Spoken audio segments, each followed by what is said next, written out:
24 big ബ്രേക്കിംഗിലേക്കാണ്. ഇനി കൊച്ചിയിൽ 9ാം ക്ലാസ്സുകാരനായ സഹോദരൻ സഹോദരിയെ പീഡിപ്പിച്ചു. പെൺകുട്ടി സഹപാഠികളോട് ഇക്കാര്യം വെളിപ്പെടുത്തിയതോടെയാണ് വിവരം പുറത്തറിയുന്നത്. 9ാം ക്ലാസ്സുകാരൻ ലഹരിക്കടിമയെന്നും വിദ്യാർത്ഥികൾക്കിടയിൽ ലഹരി വിതരണം ചെയ്യുന്ന ആളാണെന്നും പോലീസ് പറയുന്നു. എസ് ശ്യാംകുമാർ വിശദാംശങ്ങളുമായി. ശ്യാം, ഇത് പറയാൻ തന്നെ ബുദ്ധിമുട്ടുള്ള ഒരു വാർത്തയാണ്.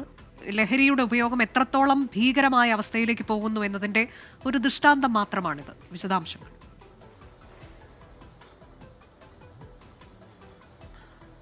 തീർച്ചയായും, കാരണം ഈ വാർത്ത റിപ്പോർട്ട് ചെയ്യുമ്പോൾ പോലും നമുക്കും ആ ഒരു ബുദ്ധിമുട്ടുണ്ട്.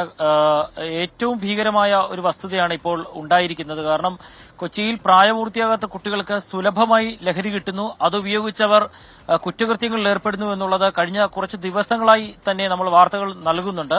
പക്ഷെ അതിനപ്പുറം ലഹരി ഉപയോഗിച്ച ശേഷം പ്രായപൂർത്തിയാകാത്ത സഹോദരിയെ ഉപദ്രവിക്കുക, ലൈംഗികമായി ഉപദ്രവിക്കുക എന്നുള്ളൊരു കാര്യമാണ് കൊച്ചിയിൽ നടന്നിരിക്കുന്നത്. ആ കുറ്റകൃത്യം ചെയ്തിരിക്കുന്ന ആൾക്കും പ്രായപൂർത്തിയായിട്ടില്ല എന്നുള്ളതാണ് അതിൽ ഞെട്ടിക്കുന്ന മറ്റൊരു കാര്യം. ഈ വിവരം കുട്ടി പേടിച്ച് ആരോടും പറയാതെ ഇരിക്കുകയായിരുന്നു. പിന്നീട് കുട്ടിക്ക് ശാരീരിക ബുദ്ധിമുട്ടുകൾ ഉണ്ടായതോടെ അത് ഒരു സഹപാഠിയോട് പറയുകയായിരുന്നു. ഇങ്ങനെയാണ് അധ്യാപകർ ഈ വിവരം അറിയുന്നത്. പിന്നീട് അധ്യാപകർ തന്നെയാണ് പോലീസിൽ ഈ വിവരം അറിയിക്കുകയും കുട്ടിക്ക് കൌൺസിലിംഗ് നൽകുകയും ചെയ്തത്.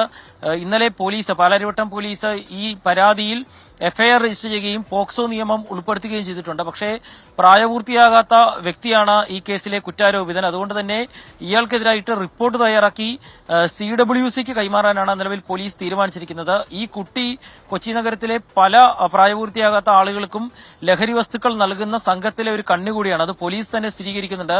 ഇയാൾ സ്ഥിരമായി മയക്കുമരുന്ന് ഉപയോഗിക്കുന്ന ആളാണ് എന്നതുകൂടി.